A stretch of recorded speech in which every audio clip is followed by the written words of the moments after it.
Good evening, everybody, and welcome back to the Spooky Mom Show. I'm your host, the Spooky Mom. Good evening, sweetheart. Good evening. Thank you for joining me again. You're welcome. I have a story to tell. What is it? This one's called The Wendigo. What is the Wendigo? The Wendigo is a Canadian story. It's about a spirit. This story actually comes out of a book that I found, and the book is called Scary Stories to Tell in the Dark.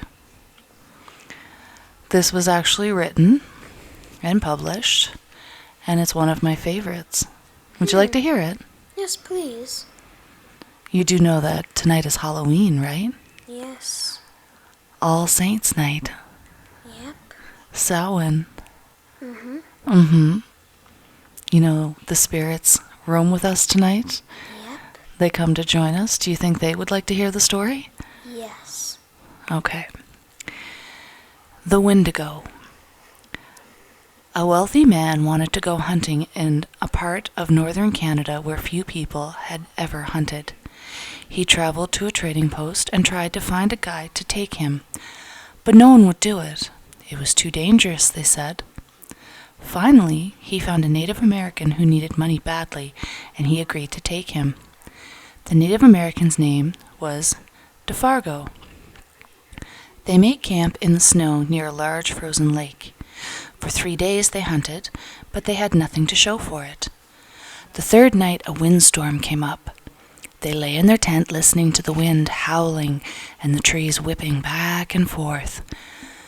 To see the storm better, the hunter opened the tent. What he saw startled him. There wasn't a breath of air stirring, and the trees were standing perfectly still. Yet he could hear the wind howling, and the more he listened, the more it sounded as if it were calling DeFargo's name. DeFargo, it called.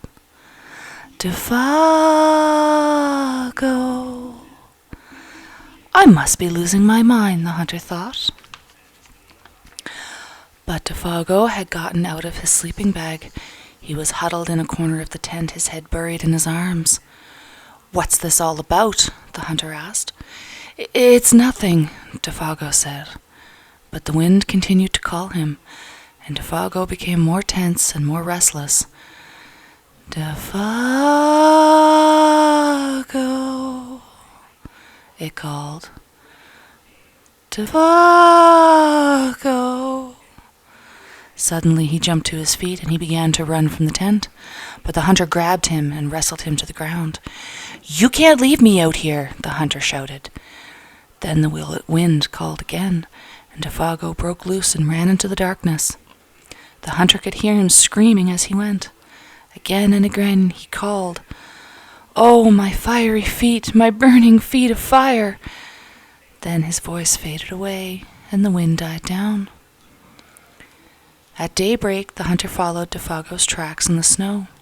They went through the woods down towards the lake, then out onto the ice. But soon he noticed something strange.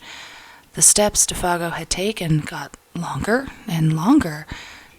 They were so long, no human being could have taken them. It was as if something had helped him to hurry away. The hunter followed the tracks out to the middle of the lake, but there they had disappeared. At first he thought that DeFargo had fallen through the ice, but there wasn't any hole. Then he thought that something had pulled him off of the ice and into the sky, but that made no sense.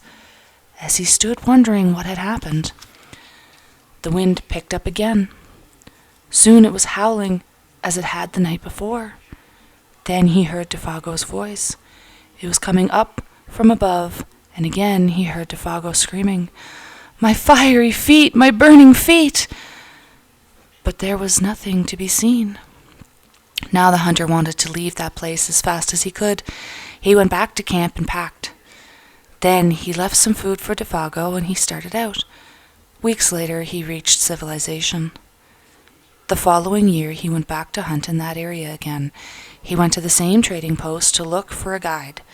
The people there could not explain what had happened to DeFargo that night, but they had not seen him since. Maybe it was the Wendigo, one of them said, and he laughed. It's supposed to come with the wind. It drags you along at great speed until your feet are burned away, and more of you than that. Then it carries you into the sky, and it drops you. It's just a crazy story, but that's what some of the natives say. A few days later, the hunter was at the trading post again. A native man came in and sat by the fire. He had a blanket wrapped around him, and he wore his hat so that you couldn't see his face. The hunter thought there was something familiar about him. He walked over and he asked, "Are you Defago?" The native didn't answer. "Do you know anything about him?" No answer.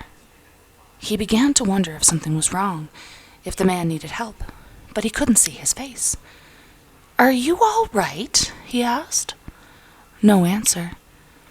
To get a look at him, he lifted the native's hat. Then he screamed. There was nothing under the hat but a pile of ashes. What do you think? Really creepy, but the most interesting thing is when the part he said he can burn the feet. Yeah? That tells me he burned him, but somehow pieced him together. Yeah? And it was the Fargo, but with ashes and could somehow move. Uh-huh. So do you think the Wendigo put him back together and just left him as a pile of ashes? Yeah, it's really interesting, but there could be many myths, many information, but that's fine.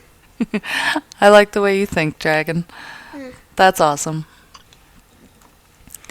Well, we'd like to thank you all for joining us on this night. We hope that you all had a wonderful, happy, and safe Halloween.